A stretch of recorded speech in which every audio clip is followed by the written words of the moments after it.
Alexa, show me how to make a cocktail without alcohol. Sure. Hey, all you songbirds out there. Thanks for tuning in to Tail Feather this week. I am Nick Crutchfield, host of Tail Feather Podcast, powered by Liars Non-Alcoholic for the entirety of its first season. Today we have a powerhouse in the non-alc and low ABV fields, Mr. Jeremy Shipley, who lovingly goes by Jezza. He and I have known each other for a couple of years at this point, and he's going to have a wealth of information to speak to us about today. I'm not going to take any thunder away from him, as we know I don't like doing that. So, Jezza, as you will hear for to be referred to, tell our audience a little bit about yourself, where you come from, and why we're talking today. Hey, Nick. Well, firstly, thank you, mate, for having me on this amazing podcast. It's a real pleasure to be here. So, my journey, where did it start? Well, funnily enough, I was thinking about this earlier because I knew this question would come up. And my journey started, I actually wanted to be a primary school teacher. Can you believe that? So I started on that journey where that was kind of where I wanted to be. And through uni, like everyone back in the late 90s, kind of showing my age with this one, kind of found myself wanting to do stuff after hours. And the Barland was one of them. And I kind of went to I used to go to this really cool little cocktail bar. First one ever, probably back in Christchurch, New Zealand, originally where I'm from. And the owner was this very stubborn man who was very, very busy, very cool guy. And one night I just said to him, dude, you need a hand. You can't just have all these people in here. You're running this by yourself. This is ridiculous. So I kind of just worked for free and kind of started with that as a mate, free drinks for, services kind of style. And it just started there. And that's kind of where my journey started, where I just loved the idea of being a host, being in front of people, making drinks, making people feel kind of happy, making them feeling welcome in a really unique environment. So that's where it sort of started. And then ended up in Australia back in kind of early pre-Olympics, and then started the idea of, okay, am I going to take this seriously, or what do I want to do with this as well? Because obviously uni didn't kind of pan out how I wanted to. I always thought I could go back. So it kind of started there, and then realized that there are amazing venues in Australia. And we're talking, as I said, pre-2000. So we didn't have whiz-bang cocktail bars, but there were wine bars and restaurants. And that's where my love of kind of flavor and wine and all that sort of stuff kind of came into it, realizing that you work in a restaurant, you've got a kitchen next to you, you've got flavors, you've got access to cool stuff I'd never been exposed to before. And that's where the whole kind of thing went, where I dig this. I think I could make a career out of this. I'll give it a crack. So that's kind of where my story started, and was living in Sydney for a long time and worked with some amazing people, some incredible venues, was very lucky to be part of. I like to kind of think, like everyone has talks about golden eras when it comes to cocktails. And there's so many in history. You've probably got your own. I've got my own personal one. And I think back then that around that 2000 was the golden era. And I think in Sydney, I suppose, because people were starting to travel. We didn't really know. We were kind of learning on the fly. We didn't have access to phones and internet where we could just bang out a drink and a recipe would pop out. Away we go, right? Right. So we had to kind of learn and learn flavors and learn wine and learn food and learn to be a good host. And that's why I think we're, the good old Capri Oscar was the popular drink back in the day, man. Flavored martinis, Don't even think the espresso martini. No one knew what Campari was. That was just some bit of weird stuff that sat on the back bar looking weird. So, then we kind of started, realizing that there was some pretty cool stuff in hospitality. And that's where my journey sort of started. Ended up owning my own cocktail bar, being a beverage director for a big hospitality group, which was fantastic, but needed a bit of a change like everyone.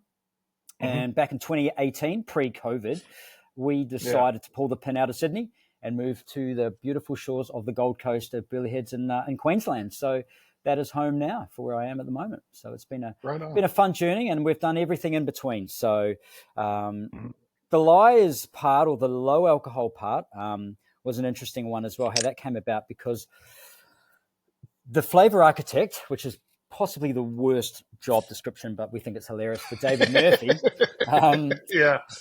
is an old mate from back in those days of kind of, 2000s. And he rang me back in 2017 and said, look, I'm working on a project. What do you think of this non-alcoholic thing?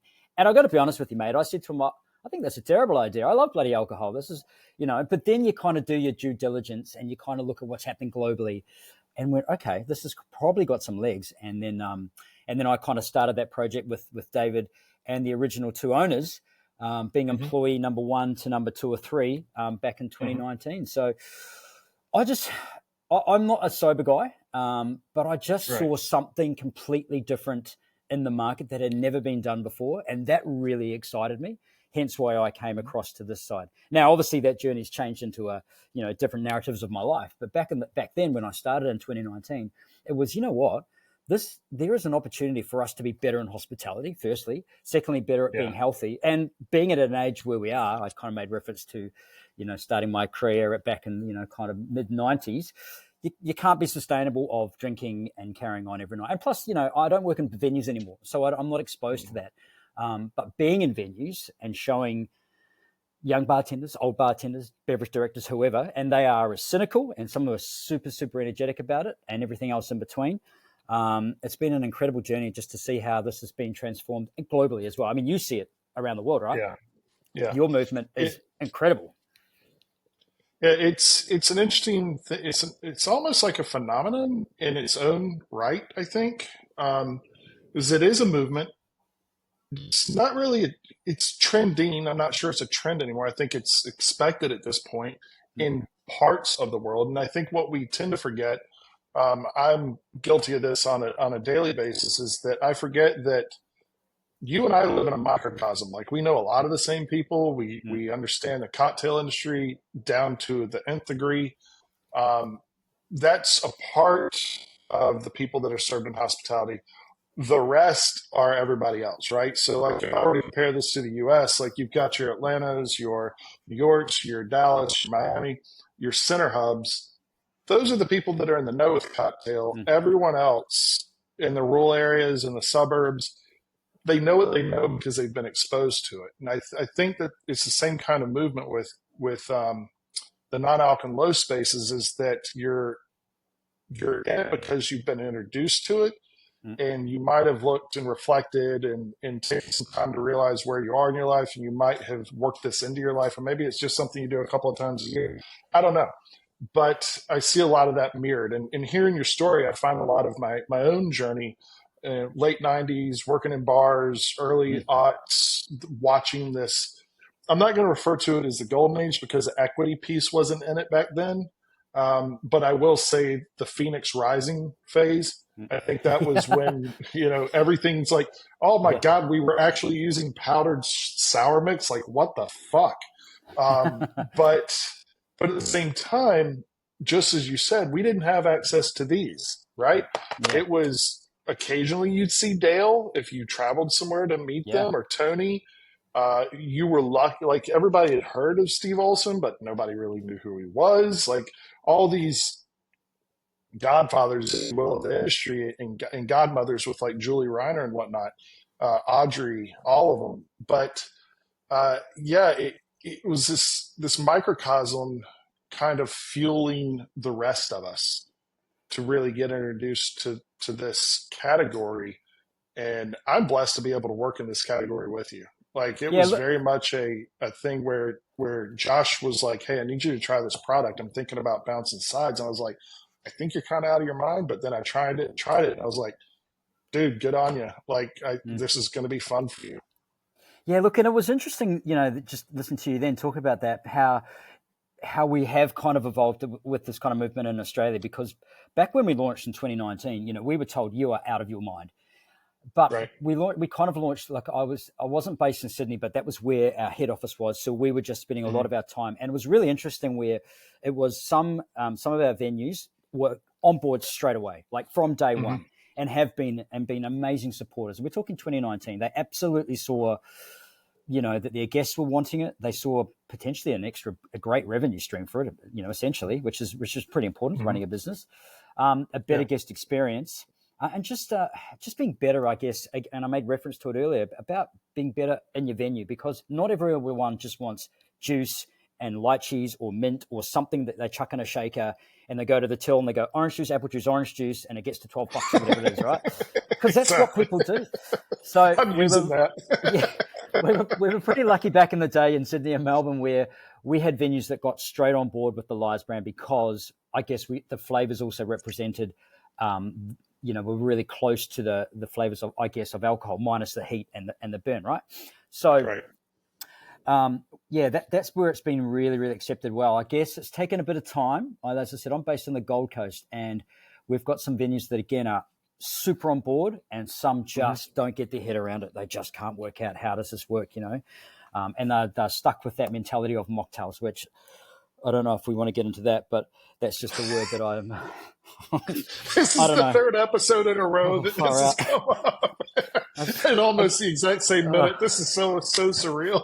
I get so anxious when I say that word, and it's so unnerving. But we are slowly changing that narrative. And as I said, we've got some great people around us who are in our venues that are changing that. But you know what? I mean, that's okay to have that word on your menu, because you need that for some. And as I said, I live in a venue in an area where there's a lot of tourists, right? And lots of kids come for beaches and surf holidays. Not every kid's going to have a non-alcoholic freaking Negroni or a non-alcoholic espresso martini, because that's not cool. We don't want to be putting that on them. So there's a place for that. But there's also a place for a very sophisticated adult palate who isn't drinking for a plethora of reasons. We all know why. So we're slowly getting into that trend here on where I live. And that's part of what I'm actually enjoying that journey, watching the venues now. And I did a report the other day, and some of the venues that we have on board and on this area are phenomenal. We are so blessed to be part of partners with these guys. So it's been a really interesting journey, seeing how it's kind of taken off in Sydney and Melbourne. Totally get it, because they've got amazing venues, amazing restaurants, amazing bars, and they get it, right? So it's just slowly it works its way up the coast. Then it kind of heads to Perth. Then it comes back to Brisbane. And it's like any brand. That's kind of how it works. You think of the agave spirit when that got launched with some serious heat behind it a long time ago, because back in the day when we were bartending, we had 2 or 3 major brands, and that was it. You guys in the States were very lucky. A lot of companies in Australia wouldn't want to bring shiploads of tequila over because they didn't know if it would sell. So we had the 1 or 2 brands to work from. But now you see that explosion, and it's kind of the same with what we're doing with the non-alc space. So it's been a really fun journey. It's been awesome, and now this low piece is coming into it, which is really exciting again, because you get to work, you get to play in the back bar again. You get to work in everyone's menus. It's not a huge divide. You're not coming in as a teetotaler, because you don't want to be that guy. And most people who know me or know us in the industry know that we never push that agenda. We just push, being inclusive, which is super important to what we're doing. So, hashtag inclusive hospitality. It's my mantra from here on out. It's making sure everyone feels comfortable in their space, whether that's a bar or park or their backyard, really. You brought up a good point with the growth mechanisms and how it kind of starts in Sydney, Melbourne, and then moves up the coast and then over to Perth and down to Brisbane. And it's just like that in the U.S. Like, it'll start in New York. The test markets are typically New York, Chicago, D.C., Miami, maybe Dallas or Atlanta and L.A., and it'll kind of circle through. And if it works there, then it spurs into Seattle, Portland, San Francisco, Denver.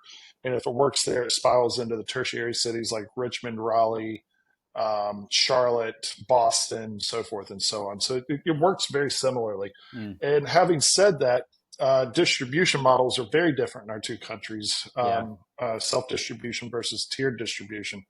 And one of the things I'm interested in hearing about for Australia is obviously Lyres is from Australia. It's born there. It's, the majority of our team is with you. What do you see from non-Lyres products sparking up? Do you see more competitor products, competitive sets coming in to Australia? And if so, are they using the same tactics, or are they kind of changing their tactics to make a new game out of the competitive set, if you will? Yeah, look, I think with us, we were the first flag in the sand, so to speak, when it came to non-alc. We were. There was no one else. Oh, okay, correct me if I'm wrong. Seedlip had filtered in through their distribution channels, but hadn't had a real push on it yet. So we were the first kind of major one that went to market and really had boots on the ground, essentially, right? And that was the great thing about launching in Australia. We were the test market, which we could kind of work things out, bugger things up, recorrect, and then we would go to the various other markets globally, right? As far as competitors go, look, I mean, everyone's, I don't want to be that guy, but everyone has, not everyone, a lot of people have tried to copy what we do. There are, like any great brand or any product out there that's successful, people will try to mimic that, and they will try to take that narrative and create their own. And where they do it, it might be successful. One of the challenges we've faced is there are products out on the market, but there's no real quality to it. There's no real quality control, and they're undercutting everyone by just putting cheap stuff on shelves. That's also in retail, like, bottle shops and supermarkets, but also in the on-premise as well, which for us is, we're not going to compete with that. We don't want to get into a price war because we've got a quality product, right? So that's always been a bit of a problem with, these new products coming in, inferior, and there's no real regulation on it as well. Like, 0.5% under, and that's, you could literally put stuff in a bottle, and away you go. So that's been a bit of a challenge for us. But I think, like anything, we'll just keep weathering that storm. We just keep doing what we're doing. We're not going to zig, where they zag. We're just going to focus on our lane, and do what we do well. And we, last, I think it was January, we got awarded globally the number one selling non-alcoholic spirit in the world, number one trending spirit product, non-alcoholic product in the world. That's pretty awesome. That's freaking awesome. So that proves that there's excuse the pun, but there's a real thirst for the brand. People know it, they like it, and they know they're always going to get quality because they can make delicious non-alcoholic cocktails and not compromising any kind of flavor or taste. So that's really important to us. There's other products out on the market, they will come, they will go, and that is what it is, right? That's what happens.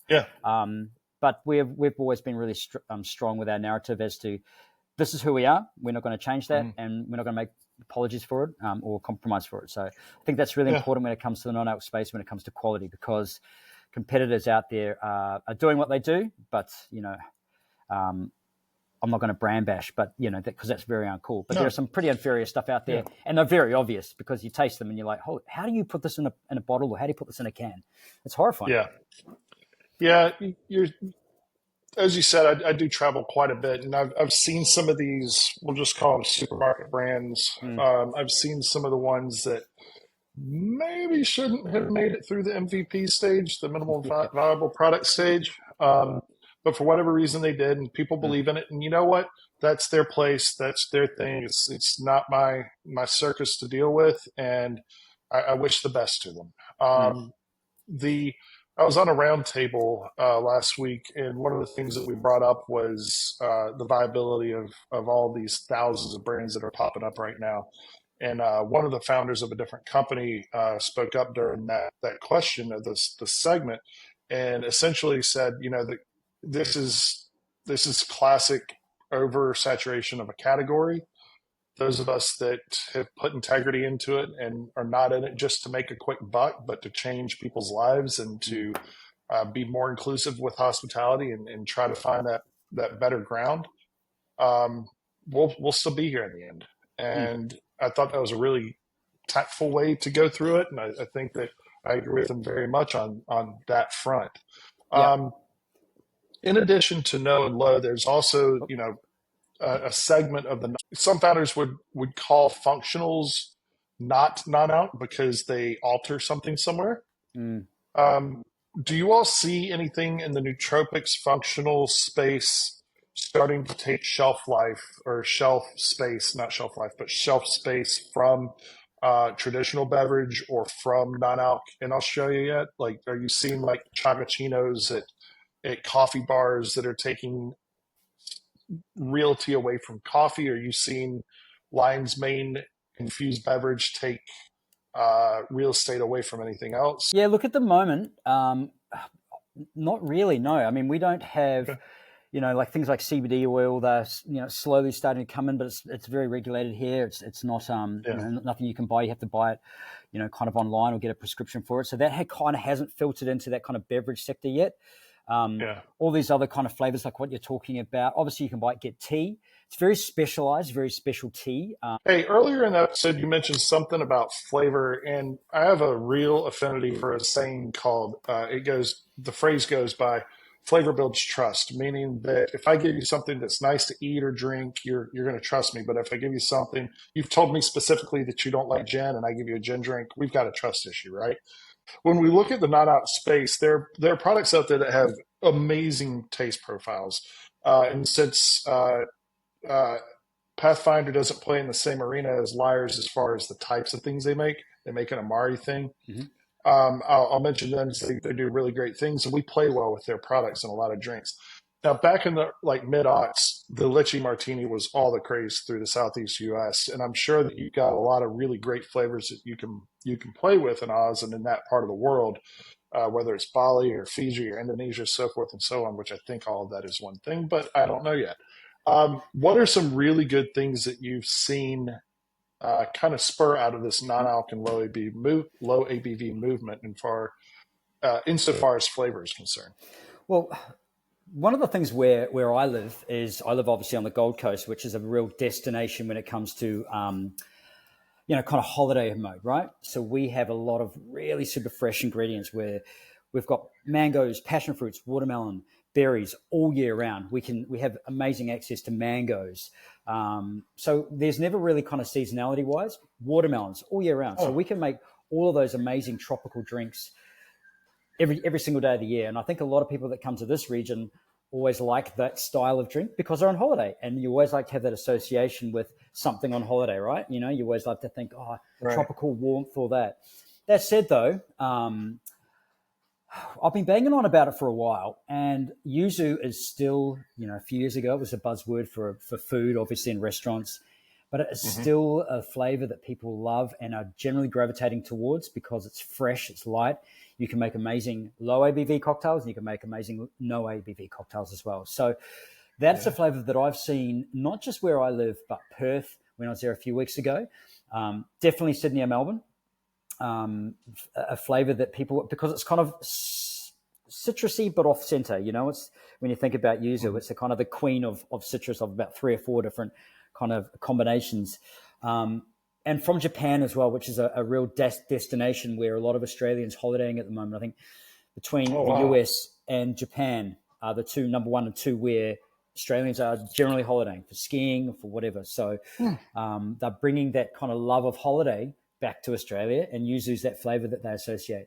So that's the flavor that I've seen, a lot. But funnily enough, you mentioned lychee, and that's a flavor that's come back as well. I'm not a massive fan of lychee. I worked in a restaurant back in 2000, a very famous restaurant in Sydney and Melbourne called Long Grain, and the lychee program was extensive with cocktails. The fact that you go to a supermarket, but you go to a market and you buy tins of lychees.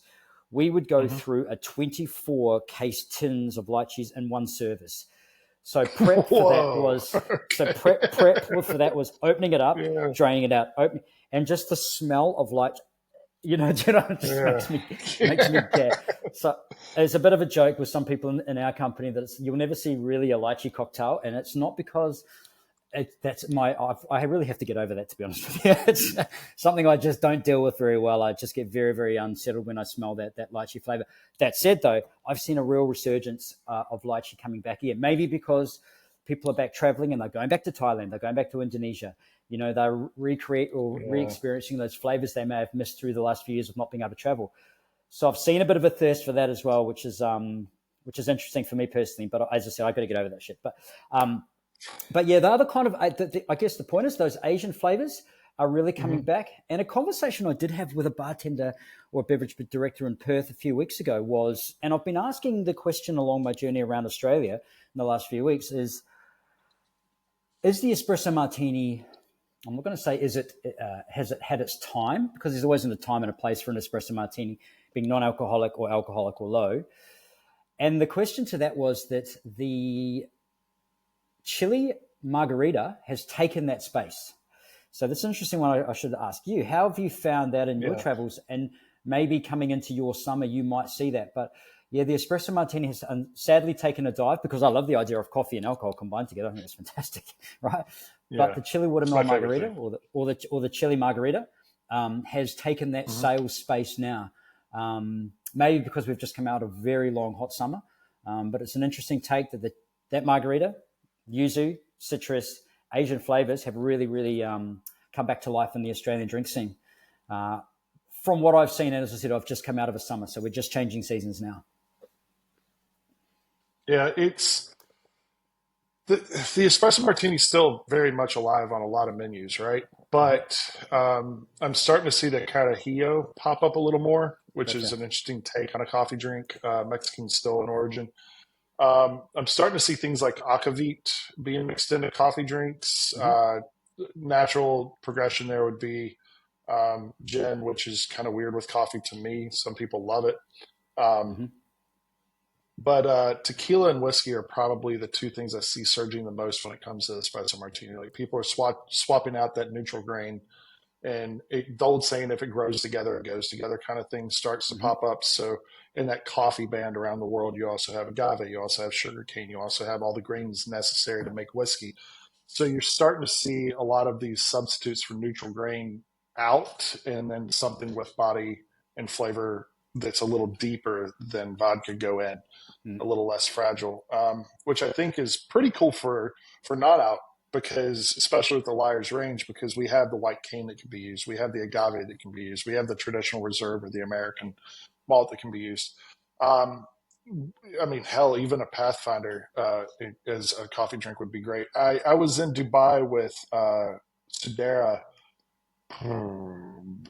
early January, I think, and he took us to the Atlantis, I think is what it's called, the Mm-hmm. residence out on the island, and the bartender was out of white cane, and I was like, "Do you have the Italian spritz?" He's like, "Sure." I was like, "Sub that in." I was just curious.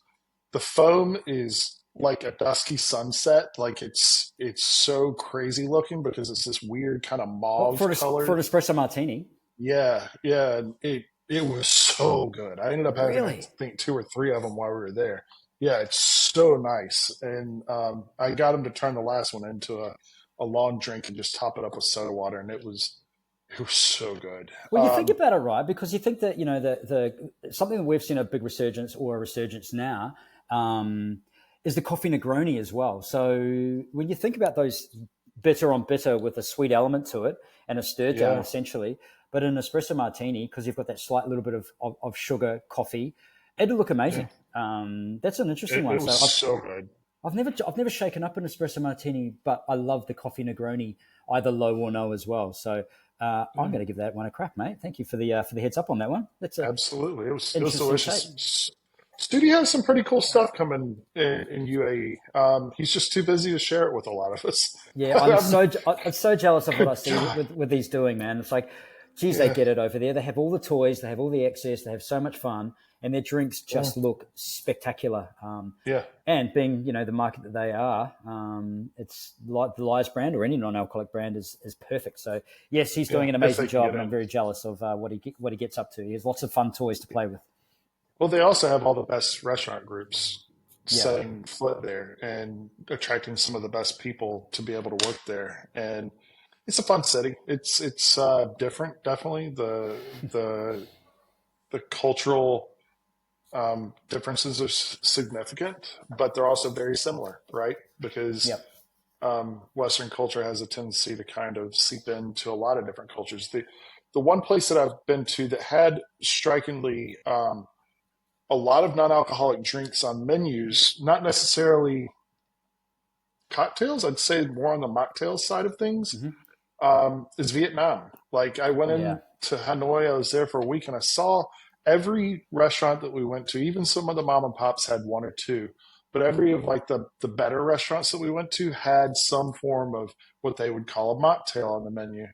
But theirs were very, very much like you're going to get a mojito, some type of altered lemonade, or some type of Mm. altered tea, and so forth. But the fact that a country that is very rigid in their acceptance of different things into their society, to see this still burgeoning is pretty positive thing. Like it was pretty cool to witness that in Hanoi. Yeah, I didn't we see did it so some. much in other areas. We did a family holiday in Thailand last year, and saw exactly the same thing from all the big cities to resorts and stuff. So obviously, that's they have a real thirst for the tea coffee in that country in Vietnam is phenomenal. Oh So my god! good. So So good. so they have a lot of Actually, that's what uh, I'm drinking right now. nice BYO bag, love it. Yeah. Yes, so the flavors that they get. But yeah, as far as the non-alcoholic crafted cocktails, they have a long way to go because I think there is a very distinct. It's either very very alcoholic or none at all, and there's no kind of in between. And that was what I saw when I Yeah. was there. And also, put, a brand like say Lyres or any of these other ones to go over there would be a pretty big investment when, you don't know how it would be perceived in the market. And you'd only really be targeting a very handful of very boutique crafted cocktail bars or high-end kind of hotels, if that makes sense. So there is a real kind of, well, there's a market for it, but is there a place for it at the moment? I'm not sure. But they do love their sweet drinks. And when it's a super, super hot day and you just want a coffee and a bit of sugar, nothing better than a mocha when you go to Thailand or Vietnam. Just gets you through that day. I'm on the coconut coffee train. But you know who else is on the coconut coffee train, Jezza? Lyres. Who's that, mate? They don't know it yet, but they're going to be on the coconut coffee train. Folks, we're going to take a break and hear from our folks over at Lyres. We'll be back in just a minute to talk more about really the global expansion of what's going on in the non-alc space. See you in just a few. The Lyres non-alcoholic pink spritz. I taste the world through rose-colored glasses. Delicious. Stay spirited. Make it a Lyres. Welcome back, Songbirds. Thank you for tuning back in with us here at Tailfeather. Nick Crutchfield, Jezza. We are talking about essentially the non-alc space across the globe, the globalization of non-alcoholic spirits, the proliferation of the globalization of non-alcoholic. That's what we're getting into right now. And I think we should probably touch on maybe cafe culture or food pairing, something along those lines, give people a more complete look at what going out and an experience going out as a sober or sober-ish person can look at. Have you seen anything interesting when it comes to food pairing? Yeah, look, funny you should say that. Yes, restaurants now are really changing their narrative. I think long gone are the days that you just have a couple of token non-alcoholic cocktails on your menu. I speak to venues and their non-alcoholic is, if not equally important than their actual alcohol, because guests are coming in, they're wanting to spend money, they're wanting a guest experience, they just don't want the same kind of sugary stuff. Not everyone, and especially my age, wants to go out and have mineral water, Coke, lemonade. I won't go out, right? Now we've seen this kind of trend where these sort of restaurants are doing food matching. Now they have the wine matching, which is your kind of standard food and wine matching. Recently, there's been a bit of a trend where instead of going down the wine angle, they've kind of called it other. Now, that could be sake, that could be a margarita, flavored margarita, all designed to match with food, taking that wine approach to it with flavors. Now, thankfully, which is really cool, which we see is a lot of venues now are doing exactly the same. They have the three menus. They've got wine, they've got other, and now they're doing non-alcoholic. And it's just... wow. and it's a really cool, and we're talking 6 or 7 courses. Wow. Where you could Jesus. go to a restaurant and have, and we're talking high-end restaurants where it's very important that they have something for everyone and not just shutting it down where guests, well, there's something for me, I'm not going to go, right? Yeah, we've seen that. It's been a really, really popular kind of parts of the market where restaurants are really getting behind that movement, which is great. So it's another way for us to talk to the kind of low and no in these restaurants that traditionally we might not have had a chance to go to because they may have just had, just high in mineral water or whatever. So, that's been something we've seen a lot across the country. And it's been really, really refreshing. I think that's a fantastic way. We did it at a winery in New Zealand where we did one of each. Where my wife and I we did the full wine pairing, and then we just did one as the non-alcoholic pairing. And to see how they've taken, say, the flavors of a Riesling and grassy notes and dry and, and lots of citrus or even minerality into a cocktail. And whether that being, utilizing flavors of Lyres or lemongrass or, tea for that extra tannin. It's been really creative and really cool to see. That for me is like, and you'll probably appreciate that because I know you're a flavor nerd, right? So that you would really get, I'm not going to say turned on, but that would really kind of really excite your brain to know how that they've gone from that to that. And I've taken a real winemaker's approach to it. Not just a bartender going, oh, that's fish. Oh, what would go with that? Maybe a bit of Chardonnay. Oh, just put some vanilla in a martini. No, these guys are actually really taking flavor, breaking down like a wine and going, how would that work? And building the blocks. It's very cool, very creative, and something that I wish more venues would get on board, but then again, like anything, do they have the resources? Do they have the time? Do they have the expertise? Which is kind of everything when it comes to what we do in hospitality. But that is very cool to see. And hopefully we'll get a chance to work with these venues, because we've got Dry July coming up. Not Dry Jan like you guys do, which is very, very successful. We've got Dry July. So there's a lot of venues at the moment reaching out, creating their menus, creating their narrative, in and around what we can do and how we can assist. And it's a very exciting time for us here, especially in Australia and New Zealand. So full steam ahead for the next few months, which is great. Very cool. Yeah, I'm a big fan of the Dry July. I mean, Dry January is great and all.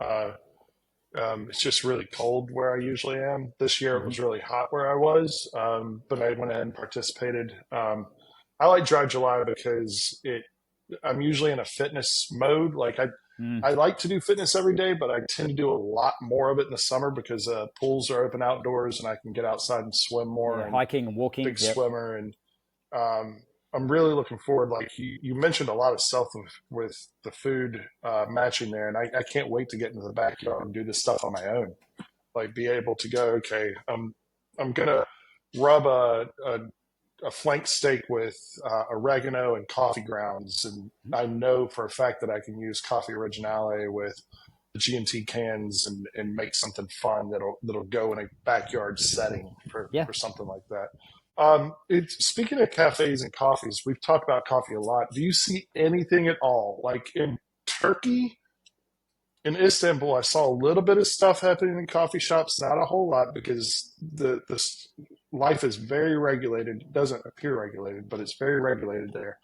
I did see a little bit in Paris when I was there, a little bit in Madrid with dry alcohol is what one of the guys tried to explain it to me as. I was like, that just blew my mind, but okay. Do you see anything with cafe culture in the Asia, APAC, CPAC region? Well, I guess in Australia, coffee culture, you can't have bad coffee, hands down. And like that would go with Vietnam and other countries as well, Thailand. But here, you can't have shit coffee because no one will come to your venue. So there are coffee wars. Like anywhere, you have your traditional kind of cafe where you go and you have your freaking $30 Australian, smashed avo on toast or whatever, on sourdough, and you just have an espresso or whatever. But then there's some very, very now specialty coffee roasteries. They pop up everywhere. They're kind of like craft breweries now. There's always a craft brewery somewhere popping up. Same with a coffee roaster. As far as the drinks go, in that sort of space, we're still pretty safe, to be fair. I did see, is it the Bullet coffee, which is that cultured butter, 2 shots of espresso, that sort of stuff, which is really hectic. I had to have one of those when I was in Byron a few weeks back, and to be fair, I probably won't have one again. It was pretty big mouthful and made me feel a little bit out there for a little bit. So, but every city I think has their nuances. You go to Melbourne and you have a Magic, which is like that. You can't get a Magic anywhere else. And if you're in the know in Melbourne, you order a Magic, but it's essentially a double ristretto with a little bit of almond or macadamia milk on top. So, but if you order that in Sydney, they'd be like, "What are you talking about?" And if someone from Melbourne came up here, they'd be like, "What are you talking about?" So, every city has their little nuances. But as far as that goes, for us, I guess where I live in the heat, espresso or cold brew, coconut water, ice, done. That is the kind of go-to where we go and what we have because of where we are. But yeah, look, mate, we don't have anything too off the cuff at the moment, which is why it's exciting to travel to see what people are doing. Funnily enough, the mocha is having a bit of a resurgence at the moment. Now, I'm not talking... I noticed that too. Shitty mochas where you can go traditionally, if you ordered a mocha, say 2 or 3 years ago in Australia, you would get a massive cup. You would get ice cream. You would get cream. You would get probably 2 shots of espresso and it would be full on, right? We're talking 10,000 calorie kind of drink. Nowadays, though, the mocha is 2 clean shots of espresso, maybe a sugar-free dark chocolate, syrup that's been made in-house, which you're only putting kind of half an ounce or 15 mils, and then your choice of almond milk, coconut milk, whatever. Really beautiful, really clean, not sugar, just a nice kind of pick-me-up. I've seen that now. Yeah. As simple as that drink is, having a bit of a because I love coffee and I love chocolate, and the idea of those two together. But traditionally, it's just too hectic. It's too much, and you can't have that in the middle of the day. You would just have a heart attack, especially at my age. So I've seen a cleaner version, a nicer version, a healthier version of that hitting our shores, which is great, which is exciting. Very cool. Yeah, there's a saying that I picked up when we were in Asia. Same but different. And I really enjoy that because that's pretty much the scope of coffee across the world. It's you get your 10, we'll call them basic coffee drinks, and there might be some alterations, but they're pretty much same but different, right? Yeah. So it's and it provides us a template to work with, which I absolutely love. Because if it works in Australia by putting amaretti in it, chances are it's probably going to work in about 90% of the other precincts across the globe, which is pretty nice. Well, that said, though, I mean, we do love an affogato down here, right? We do love ice cream and a shot, and we've found that things like the products from the Lyres, which are the amaretti and the coffee original, are a lovely substitute for a non-alc version of that. You know, because traditionally having me personally, if I was going to have an affogato and I was going to have an alcoholic one, I'd probably go the Montenegro Amaro. But that's, for me, is just one of my favorite products as far as Amaros go. A little bit lighter, a little bit sweeter, a bit more citrus driven. So, but yeah, as far as anything else, but I mean, you mentioned before about, you know, coffee and the G&T can. Have you seen that much taken off in the States? So cafes are doing that? That's something that once we get, there's a new distribution partner being talked about right now. Once that happens and solidifies, I can't talk about on this. I mean, you and I can talk about it offline. Once that happens, we'll be able to be serviced in a different way in the U.S. One of my very favorite drinks, when I stopped drinking, my drink of choice was a very specific single malt from the coast in Scotland, 14-year-old, with tonic water and a double shot of espresso and a slice of orange. My favorite drink by far at that point. And when I wasn't drinking, I would just omit the single malt and do a double shot of espresso and tonic. That graduated into a double shot of espresso, half tonic, half limeade. And I think that's probably what I drink more than anything when it comes to sweeter style coffee drinks. But I'm a big fan of just really good cold brew on ice, black, no sugar. No milk. And that's kind of where we are with coffee at the moment. I think that you have to have a good cold brew where we are, especially in Australia, because it's hot as shit. So you need that. If you don't, I mean, most venues will just do an Americano pour over, a long black over ice essentially. So, but I love talking about coffee because coffee's so good. I think we should do an entire episode on coffee next season and I'll get a couple other coffee nerds and we just coffee nerd out. Like I had the fortunate happenstance to, when we were in Chiang Mai, our hotel was directly across the street from Roaster 8, which is evidently like the barista coffee shop for the world. And I ended up going there and they have this thing, it's kind of like a reverse dirty chai.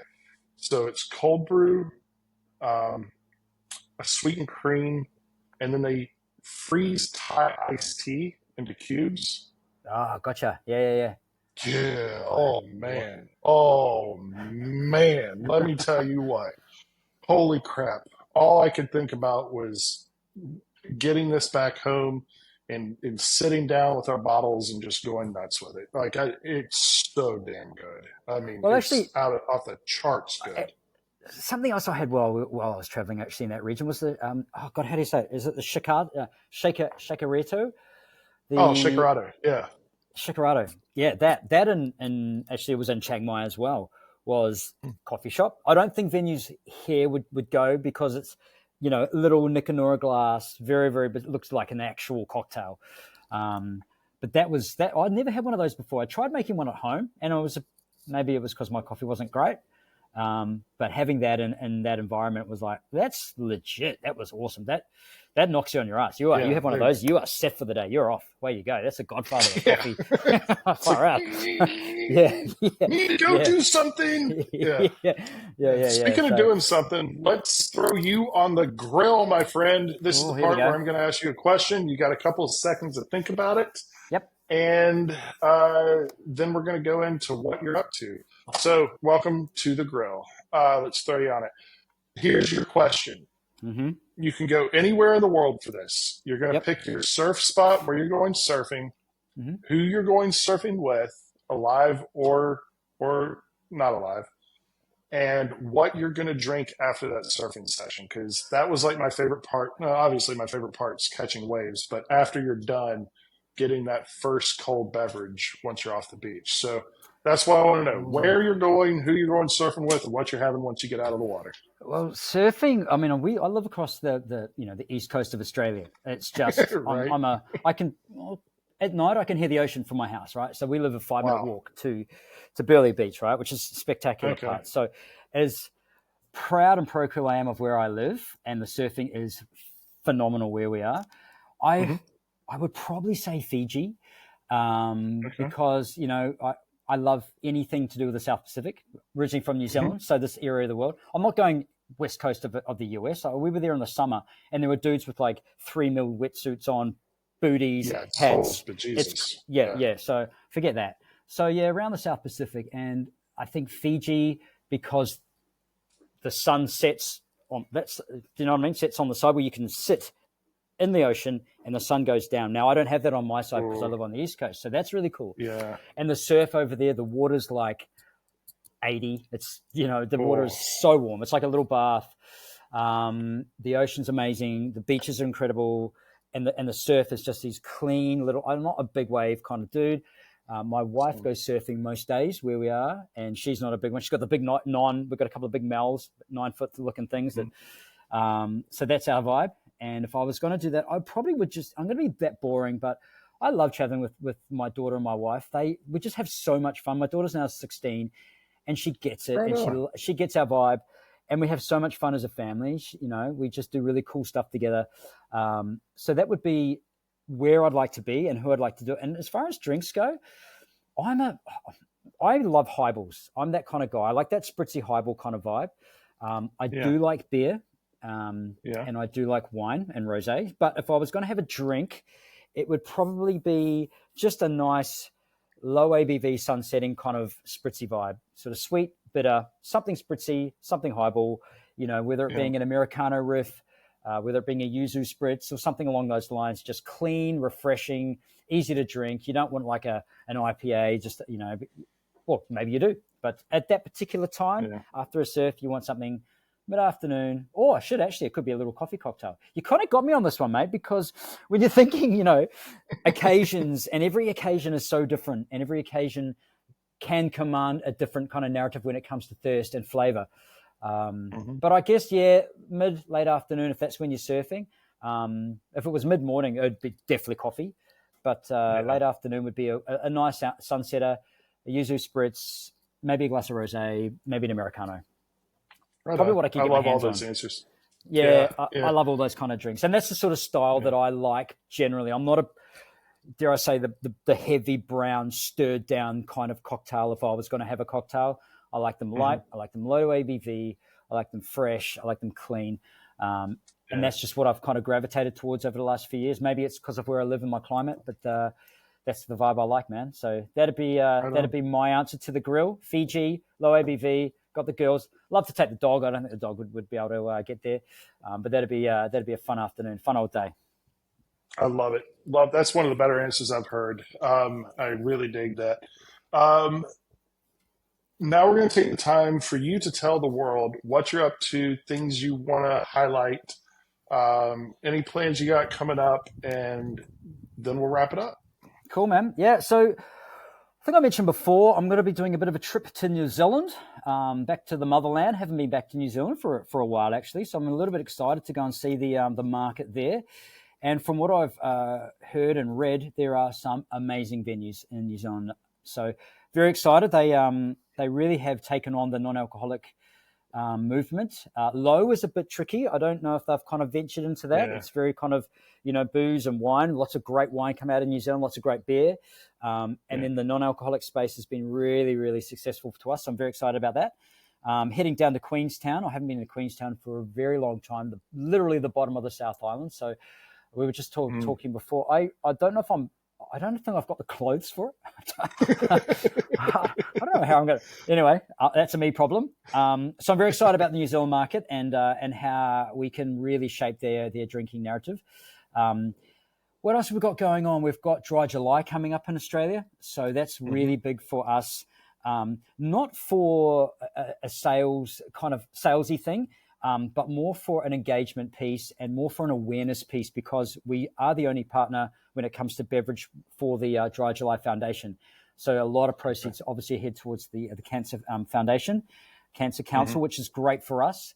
So it's not a sales thing. It's about partnering with venues, giving awareness to such an incredible foundation, but also giving the guests and people that are going out a reason to go out as well, and to be charitable towards or donate towards this charity, but also give a great guest experience in July. To your point earlier, it is our winter and it is a bit of a cold time. So, but you want people to go out and you want them to be included. You want them to feel inclusive, and we want to have a drinks program that can cater to everyone's needs, and that's where we have some real fun with the brand. So yeah, Dry July is a great month for us.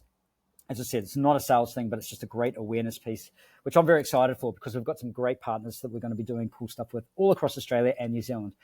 At the moment, mate, that's it. My role isn't as exciting as yours, traveling the world at the moment, because we did all that back in the day. But we do have some amazing venues and amazing partners down in Australia and APAC that we love dealing with. So very excited for the next few months. We're going to bunk it down for winter, and then all of a sudden it's going to be spring, man. And next thing you know, I'll be freaking hot as shit up here, and it's going to be Christmas. So cold as shit up here. yeah. So yeah, lots on, man. Lots on. Not as exciting as what you're up to, but just spreading the love, spreading the low and no movement around this great country and great region of what I call home. So and just partnering with some cool venues. Right on. That is great, and I appreciate you being here and taking the time to sit down with me and chat for a bit. Awesome. For those listening, this weekend I will be doing a tasting event at Cheeky and Dry in North Seattle. You can come out and hang out with us there. Otherwise, stay tuned to the Instagram feeds to figure out where I'm going to be, because I can't even think of where I'm going to be half the time. Okay, with that having been said, you can find me at liars.nick or at caskproof or at tailfeather.pod on IG. Do you have an IG you want to plug in?